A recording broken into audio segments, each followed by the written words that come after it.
sitting meditation practice, pranayama.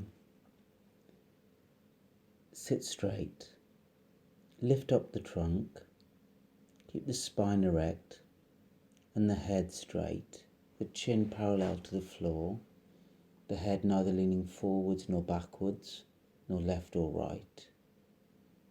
Similarly with the trunk, ensuring that the trunk is not leaning to either side, left or right, or front or back. Relax the face. Relax the eyes, the space between the eyes, corners of the mouth and the tongue.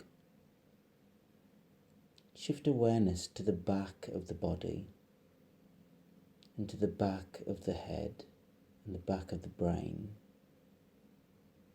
And from the back of the head, connect with the breathing, relaxing the throat. Raise the arms lightly and join the palms in front of the chest. Keep the thumbs pointing to the base of the sternum and the fingers away from the chest. Bring the chest slightly forwards and the elbows down towards the waist. Extend the palms to the fingertips. Relax the wrists. Withdraw the gaze of the eyes from the lids and relax the eyeballs. Withdraw the hearing from the openings of the ears. Withdraw the breath from the contact with the nostrils. Withdraw sensation from the front of the tongue. Withdraw the flesh of the body from the skin. Withdraw the skull from the scalp. Withdraw the brain from the skull.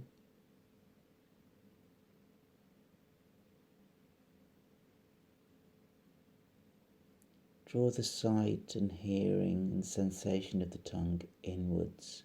Let them descend and meet behind the sternum at the base at the site of the soul. Let the thumbs salute and merge in the soul. Let the fingers merge in the universal.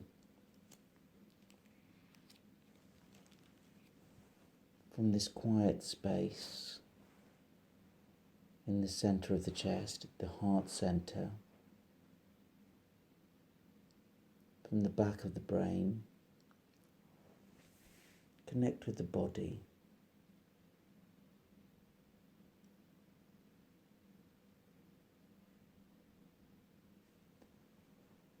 We're a ball of awareness. All around the body there is space that's alive to the present moment, connected with everything. At the beginning of this practice, the senses that normally flow outwards, away from the body, taking the prana out of the body, connecting with the various objects of the world. These senses at the moment are alert to what's going on in the environment. So we're beginning from a position of being connected to everything that's going on around. With the eyes closed, we may not directly be able to perceive something through the eyes. So the sense of sight becomes different as we encourage an inner awareness, a direct perception of sensation. But the hearing, the sense of touch, sense of smell, sense of taste may all still be active. And with these senses, which have been equated in yoga philosophy to 5 horses running in different directions, these horses can take the chariot of the body on a very bumpy ride. And the aim of this practice, this pranayama practice, leading to hopefully a sense of stillness, is to encourage these senses, these horses, to gradually become more and more connected with the breath and connected with what's going on within. But we're not rushing that process at all. We're not jerking these horses to come back towards the body and internal. It's a gradual step-by-step process. And initially in this sitting position, we notice that we can begin by connecting, as we have done, with the body. The trunk is alert, sitting up, but the arms and the legs are not active. They're completely passive as much as possible, so that the trunk remains alert throughout the practice, which means there's a gentle grip with the intercostal muscles between the spine, between the ribs.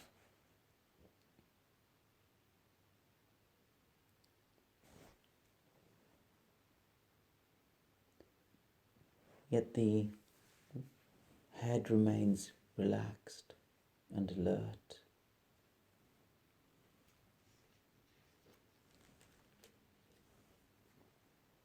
And we notice that in this phase of the practice, we may notice that we're carrying tension that we don't need in this sitting position, which we'll maintain for the next 15 minutes or so. The sitting position may require us to have some tension in the body. We don't need to have a completely tension-free body. That's not possible. But we need the right amount of tension at the right time and in the right amount. And we can check here to see whether we're holding any unnecessary tension. And if we are, which usually we are, we can notice that we can maintain this position, becoming upright, without being rigid. So there's a dynamic flow to this erect posture, a sensitivity which is different to tension, different to being hard and rigid. If we find such areas in the body, perhaps we can take the mind there, take the awareness into that area, and allow that area maybe to soften with the in and out breath, perhaps particularly the out breath, as we let go of any tension in that area. Maybe with the in-breath that area can expand, and with the out-breath there can be a slight melting away.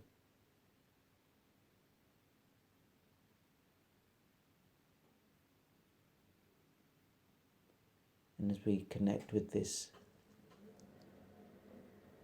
lightness that's emerging in the body,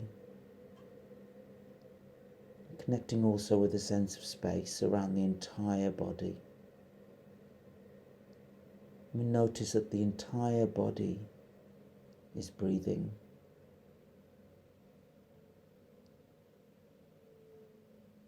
And with this entire body breathing,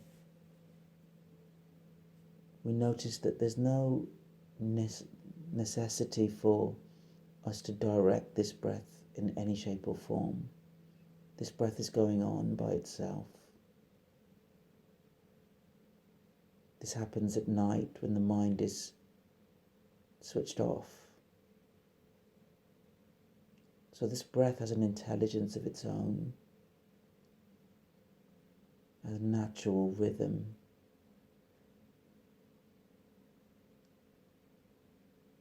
And we connect with this rhythm. When we notice the rhythm, sometimes what can happen is that the breath will change as we connect to it, as we engage our awareness with the breath. We're trying to minimize this at this stage. This stage is called prakriti breathing, awareness of the natural breath, exactly as it is. We'll notice that this breath may have breaths that are different in length and depth. Perhaps the breath is smooth, perhaps it's a bit more rough. We're not looking to change anything here, but just notice there's a turnaround of the breath. Maybe there's a point of a slight pause at the end of the out-breath before the beginning of the in-breath. This pause happens in such a way that the in-breath never rushes in. And as we move to modifying the breath in later stages, we are looking to modify it in such a way that this in-breath never feels rushed. No stage of the practice requires us to have any quick effort, any rushing, any forcing, any pushing. We're trying to allow the breath to modify with as minimal effort as possible.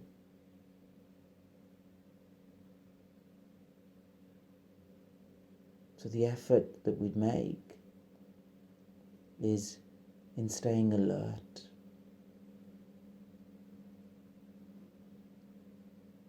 And the indicators that we're using less of the mind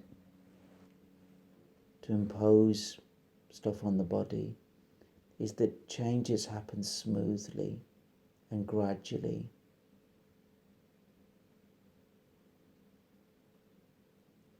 And as we move from this connection with the whole body breathing, noticing there are subtle sensations all over the body. The entire surface of the body is alive, like the glistening surface of the sea on a summer's day.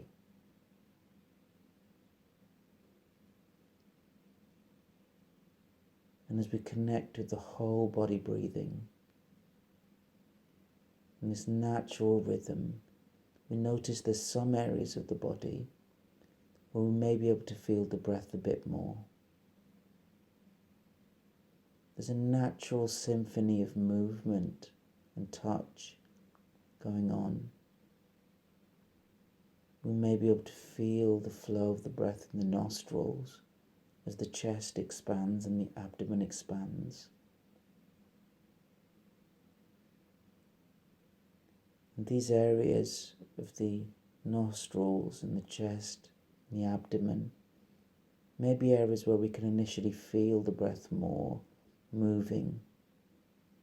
The sensations around the nostrils.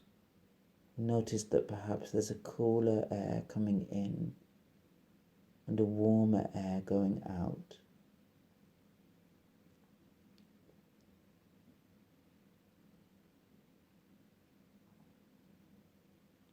And we notice that perhaps through the relaxed throat that we can feel the gentle movement of the chest in and out with the natural flow of the breath, mirrored by the movements of the abdomen.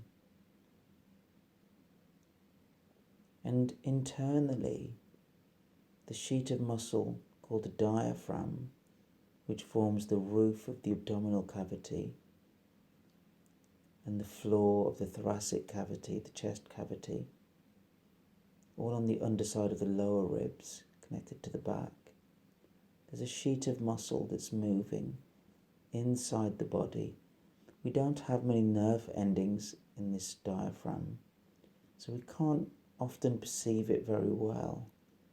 But for now, we just know that there is a diaphragm, a sheet of muscle, which moves inside the body, and as the breath quietens, somehow the movement of the chest and the abdomen may become slightly less as the breath quietens. And as the breath becomes increasingly quiet,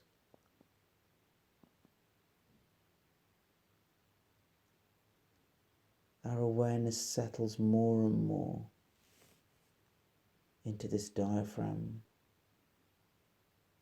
which becomes the center of the breathing. As we go through layers of the practice, there'll be more words at the beginning than towards the end. And as we gradually open the doorway to silence, through moving through successive layers, no layer is more important than the preceding or the one coming.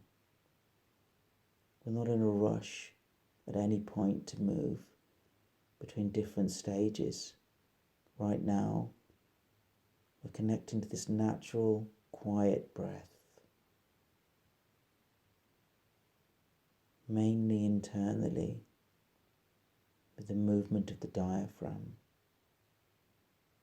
And as we breathe it in, internally, the diaphragm flattens, pushing a wave of pressure into the abdomen. And as we breathe out, the abdomen falls back in, and the diaphragm resumes its dome-shaped, pushing air out of the lungs left and right as it rises. As we breathe in, the muscle flattens the diaphragm, drawing air into the lungs, left and right, pushing a wave of pressure into the abdomen. And as we breathe out, the process is reversed.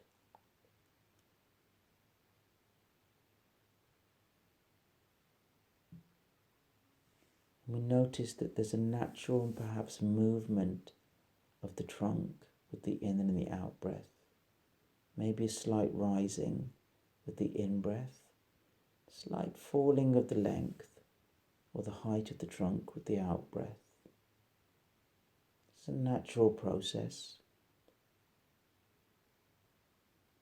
As we go through the practice a little bit further, we'll be aiming to keep the height of the trunk relatively constant with the in breath and the out breath, so that as we breathe in and the trunk lifts a little bit, that height is maintained as we breathe out.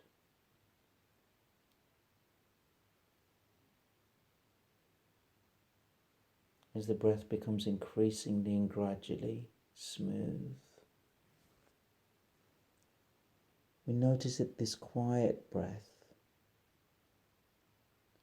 may be accompanied by a sense of stillness.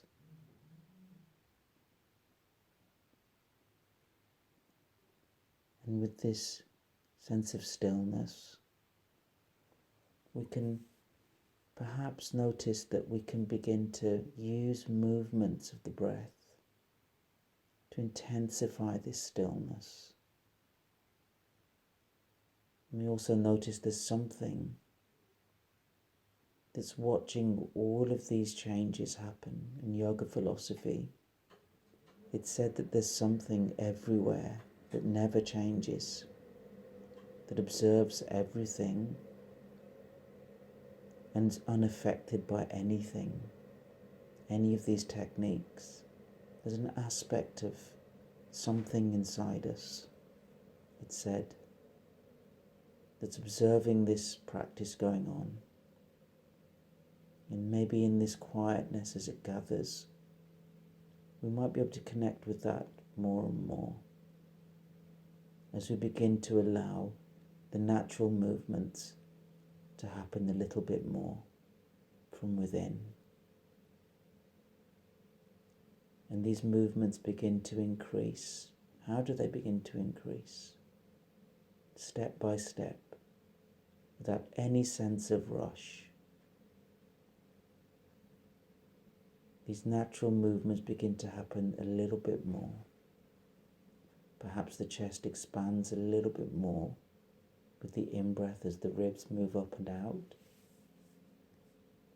Perhaps with the out breath, the abdomen draws in a little bit more as the ribs contract left and right.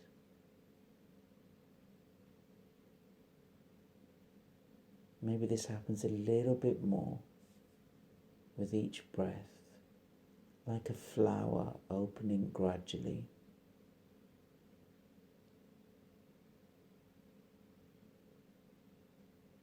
And as this process goes on, you notice that the in-breath never feels rushed.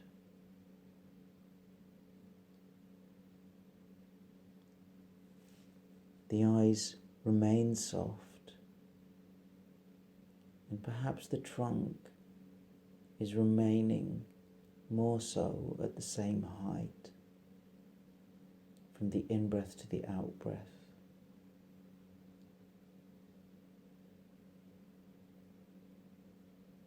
And the sensations that we experience with the breath are not an imagination. They're a direct perception of what's going on from within, of this breath becoming gradually deeper and slower as we begin to notice more and more what's happening with the exhalation. And as we focus on the exhalation, we notice that the inhalation happens by itself, and we just move out of the way. And gradually, the exhalation becomes an increasing conscious movement.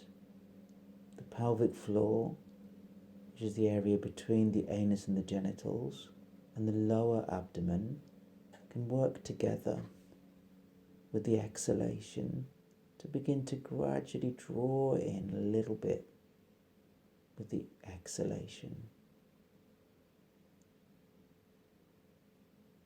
The inhalation happens by itself as we move out of the way, allowing it to unfold. As the exhalation becomes gradually more complete, as the middle and upper abdomen join in. So with the exhalation gradually beginning to involve the pelvic floor, the lower, middle and upper abdomen, gradually drawing in more with each successive exhalation in such a way that the inhalation never feels rushed. And this lightness in the body is maintained. And we notice that the inhalation with the slightly lifted trunk, the height of the trunk is maintained with this exhalation more and more. The inhalation is becoming gradually much bigger, and the exhalation is becoming much more complete, meaning more and more air is expelled from the lungs with the contraction of the abdomen and the pelvic floor. And we notice that now the exhalation can also involve the action of the intercostal muscles between the ribs. So the intercostals become engaged as well, squeezing a bit more air out of the lungs in left and right. We're not looking for the perfect exhalation. We're not going to completely expel all the air with a lot of effort. It doesn't make too much difference how much air we expel, but how we expel smoothly, gradually, with the inhalation never feeling rushed. It's not how deep and slow we get the breath, but how we move towards a deeper, slower breath that's important. And gradually,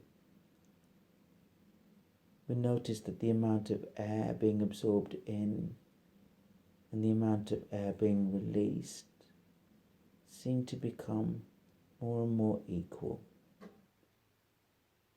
With the intercostal muscles working more and more, the exhalation becomes increasingly smooth. The height of the trunk is maintained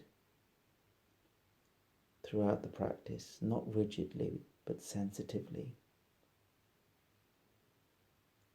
And we notice that with this complete exhalation,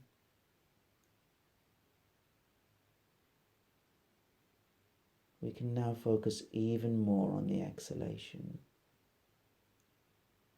moving to the next phase and allowing the exhalation to become gradually even slower. The inhalation is deep as we move out of the way. The exhalation becomes more and more complete and slow.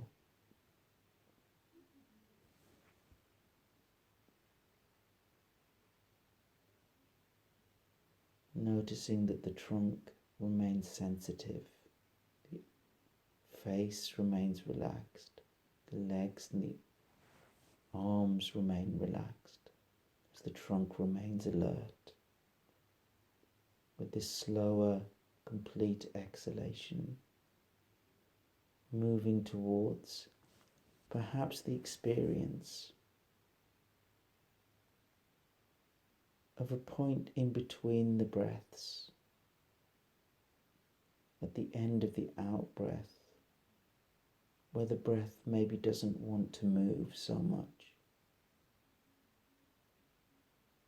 And as we open the doorway to silence, we may notice that this natural pause might appear. It's not imposed. It just happens if it does. As we become less focused on any techniques, and as the words begin to fade, we can notice this natural pause a little bit more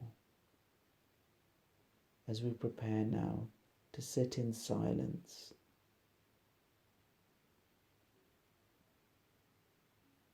At the end of a short period, I'll chant Om to bring the practice to a close.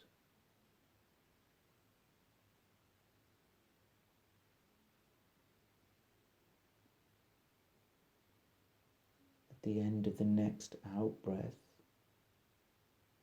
when you notice the natural pause, allow all the modifications of the breath to stop, to fade away as we sit.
Om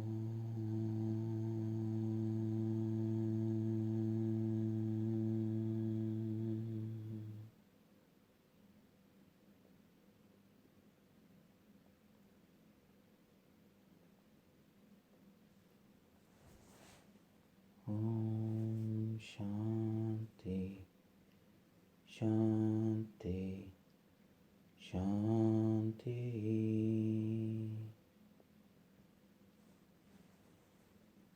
Bringing this practice to a close.